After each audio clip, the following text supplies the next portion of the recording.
Hey guys, today we're going to be building a loader display button which will let the user know once they click it that something's happening in the background. We'll be building this in Angular, so to get started we'll just fire up a terminal instance and navigate to wherever you want to create the app. In this case I'm going to navigate to my desktop. And then what you want to do, you can run the Angular CLI, which will help you basically bootstrap a Angular app from scratch. If we click on Get Started, Set Up, and scroll down. If you don't have the Angular CLI already, go ahead and install it. I've already got it installed, so I can run the ng new app.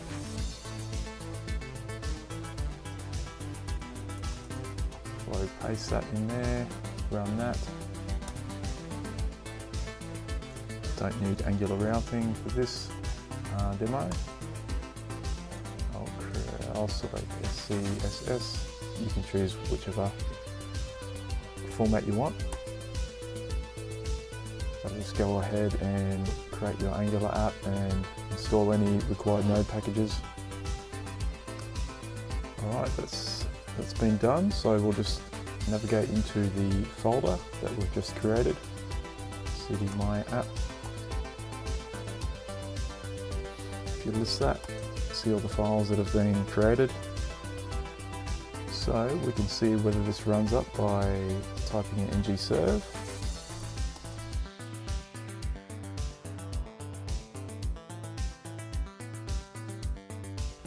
Alright, that's been done. So if we go to our local host, refresh this, see that it's loaded up the Bootstrap Angular app. What you want to do is fire up your code editor. In this case I'm using Visual Studio Code. Add the folder that we've created. Setting my desktop, my app, add. That'll bring in all your Angular files. If we open up the app component HTML, that'll show you what's displayed on the home page. In this instance, I want to delete everything I've got here and insert a basic login screen that I've already written. Save that, and this will reserve the page. As you can see, there's no stylings as yet, so I'm going to use Bootstrap for the front end style library. To install Bootstrap, head over to getbootstrap.com, click on download. There's a few ways you can get Bootstrap into your project, but in this case I'm going to use the package manager. So if we go back to terminal, then run that install. Okay, Bootstrap's now been installed, so just run ngserve again. And to get Bootstrap into your project, we want to include Bootstrap SCSS into our application styles. We're using the import statement. Save that. Go back to our app. As you see, it's bootstrapified the form. We want to center this div vertically on the screen, so we're just going to quickly add some styles for the back here. Just add login holder class. Set that as a height 100 of the viewport. Save that. And now it's centered. Okay, at the moment when we click, what we want to do is create a directive that'll sit on the button component. That'll display a loading symbol once we click it. At the moment nothing happens, it just refreshes the page, resubmits the form. So what we're going to do is create a directive by right clicking on app, create a new folder, just call this directives,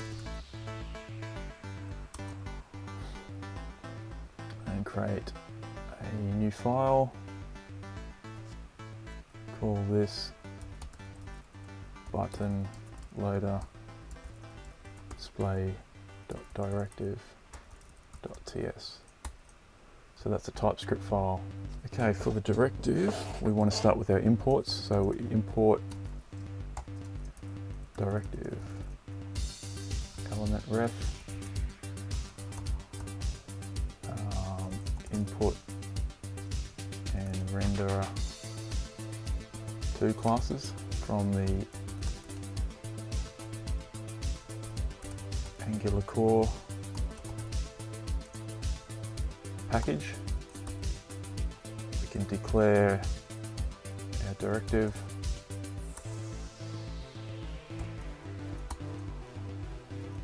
set the selector as button loader display. This is what you'll add to your HTML button. Okay. Then we set the export of the class, declare the class here, button loader display directive. First up, we can declare the constructor method, set the private variable of the element ref,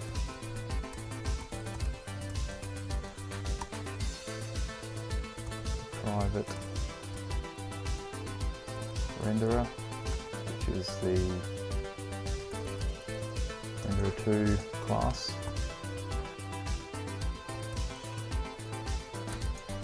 We can declare our ng-onIt function that's run every time the directive is instantiated. ng-on-init. What else do we need? We want to set we'll set some private variables. We want to set one to indicate the state of the directive, whether it's loading or not. That'll determine whether we display the spinner or the label. So if we set private loading, that'll be a Boolean, set that to false, it's default. We can also declare our input from the HTML button. That'll be the same name as a selector. That just lets us pass in a value without having to declare another attribute on the HTML component. Create the setter,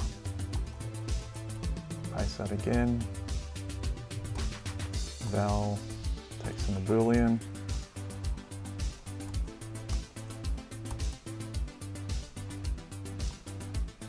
okay, we'll just save that for the time being. And with directives, we need to declare them inside our app modules. Down here, we'll just import our directive, button loader display directive from directives, button loader display. Okay, we want to add that, also add that to our declarations. Directive, and also our provider.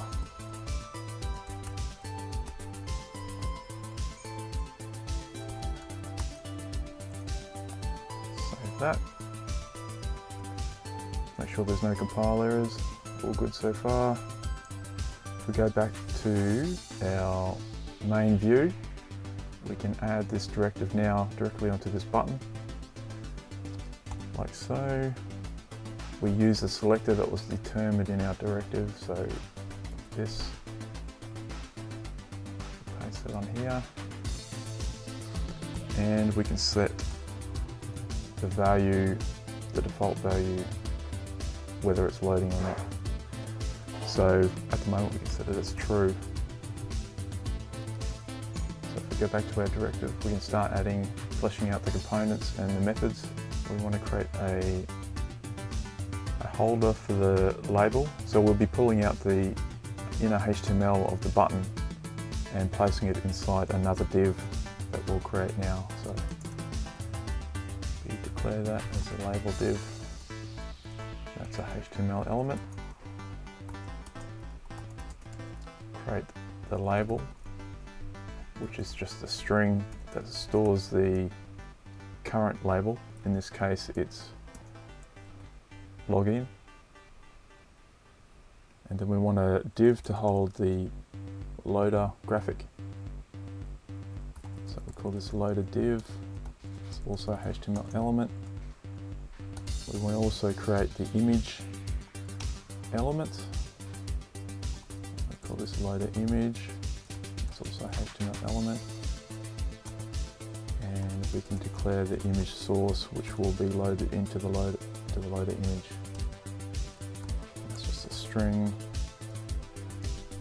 We can set that to assets, images, loader.svg, assets. Okay, I'll just create a new folder for the images. And I'll grab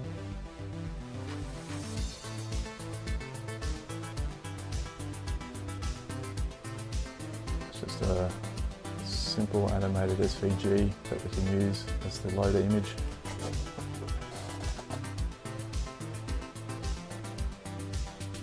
Okay, once we've got that, we can start creating this on the init method. So this.label div, because we can use the renderer class to create these elements.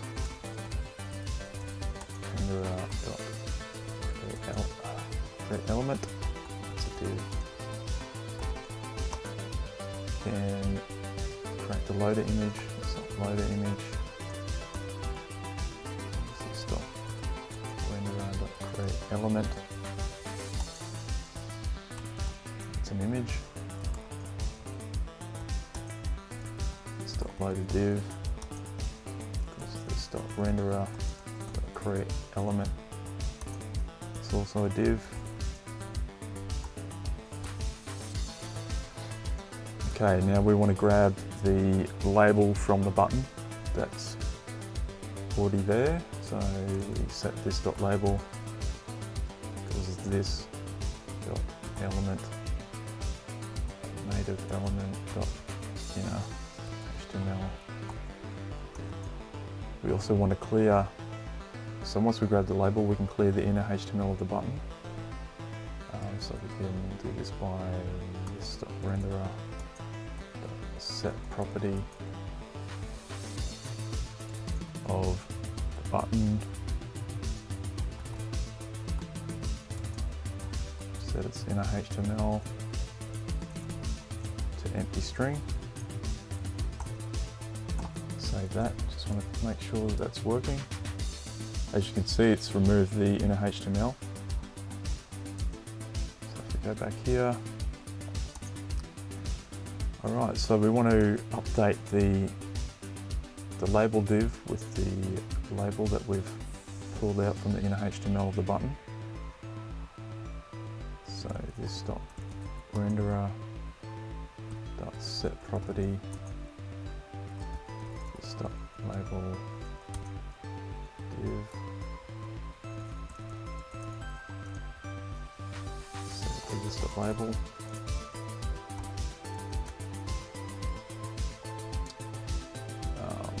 So we also want to set the image source. So we go to this.renderer, set property, loader image, set the source, so this.image source.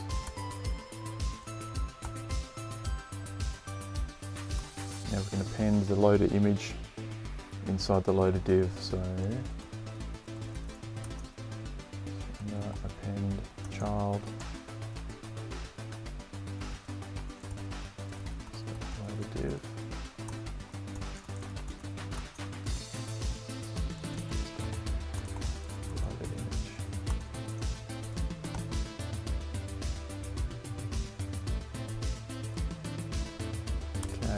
Then once we've got that, we append the label div to the button. Just a renderer, child,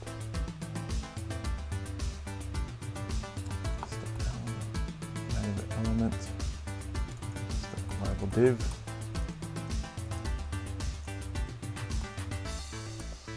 We can also append the loader div to the button.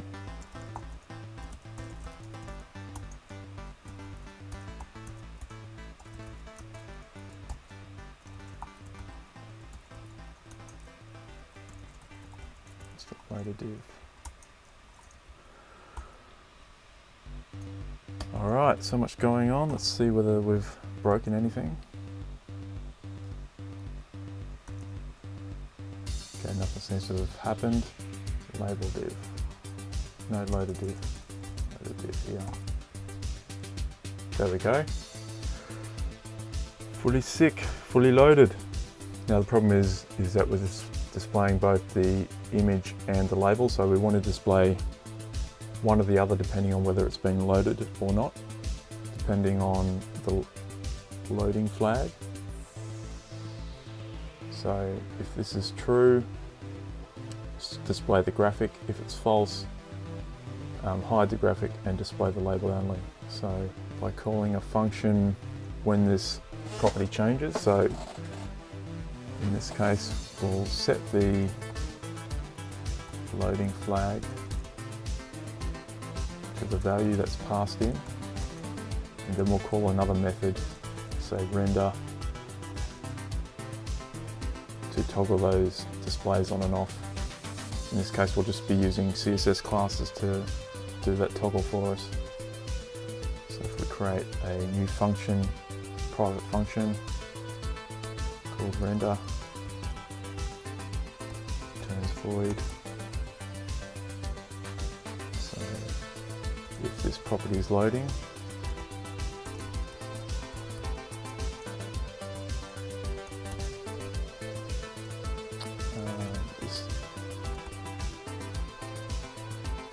we can class list we'll add a class to say that it is loading.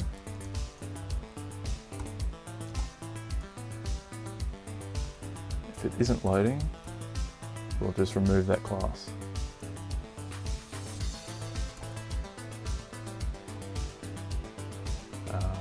So if we go back to our HTML, nothing's happening yet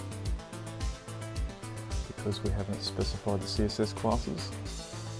So if we go back to our application styles, we want to add some classes to these HTML elements. So we'll add a class to our label holder, our label div. So this .label div class list, add, call it label display.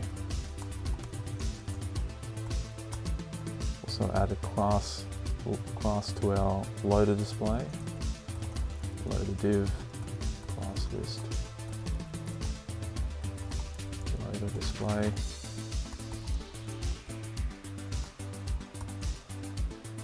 And we'll add a overall class to our button element. So this native element class list, add, call this app button label display. Okay. Let's just right here. Go back to our application styles, we can start creating our directive specific classes. The overall directive class is the button loader display.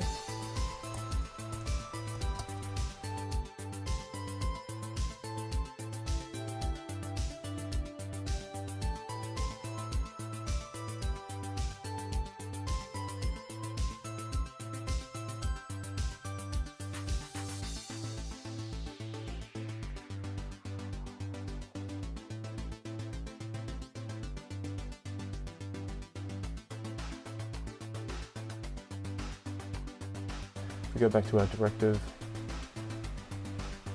you'll see that when the button is loading, it adds a class loading to the parent element. So we want to add the loading class. And for the label display, when it's loading, the opacity will be 0, so we're going to hide this when it's loading. We're going to hide the label when it's loading, and we want to show the graphic when it is loading, so that opacity will be 1. Save that.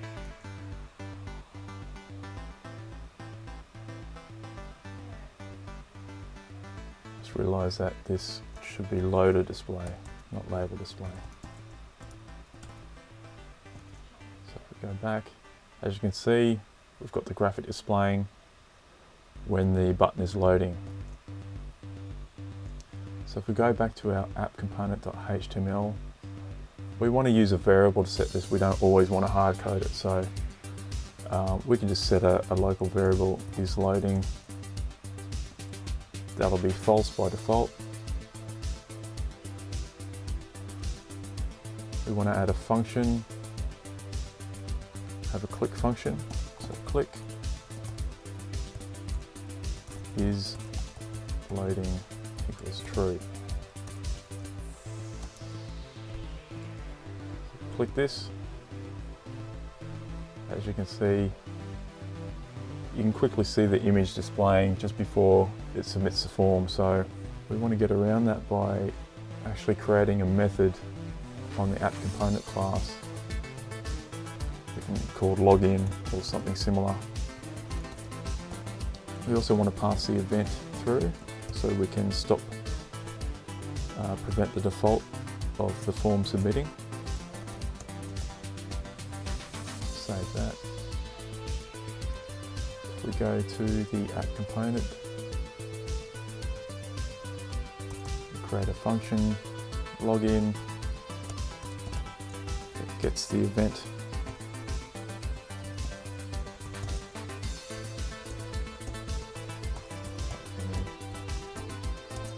So we want to stop the form submitting, so if we prevent default.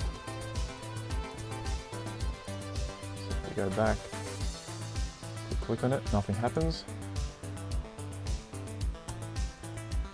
So we want to create a variable that we can use to toggle the loading. So is loading, set this false. So on click, we can set loading equals true. And now we should see the button change to display the loading graphic. Okay, there's no way of turning that off, so I think for the time being we can wait for a form submit and subscribing to the return, but in this case we'll just set a timeout to toggle that flag off. So if we set timeout,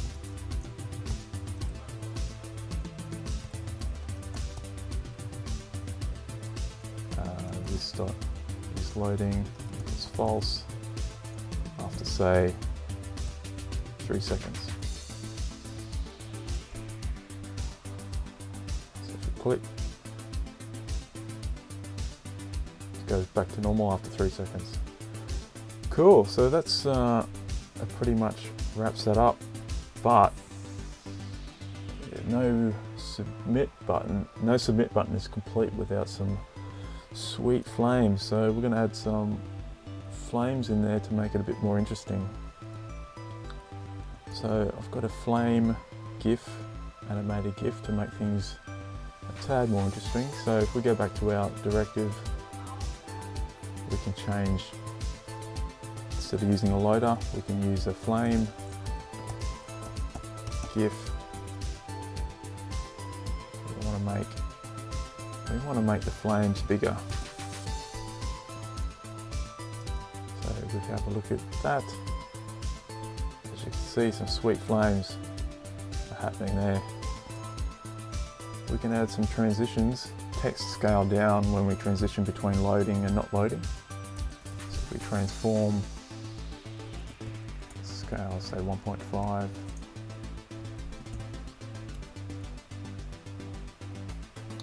and then we want the label display as a default scale of 1. Then, when it is loading, we want the label display to transform to 1.5 and the loader display to scale to 1. So let's have a look.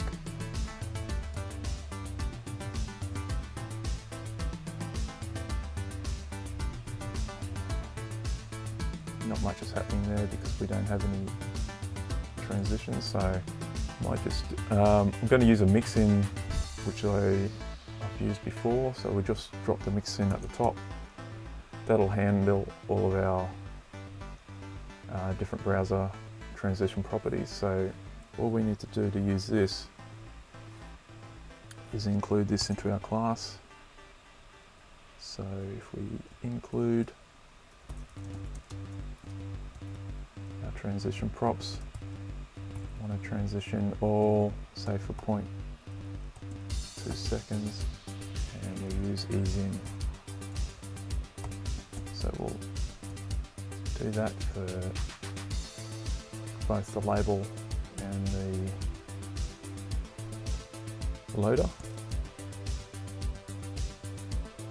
We save that, go back to our suite.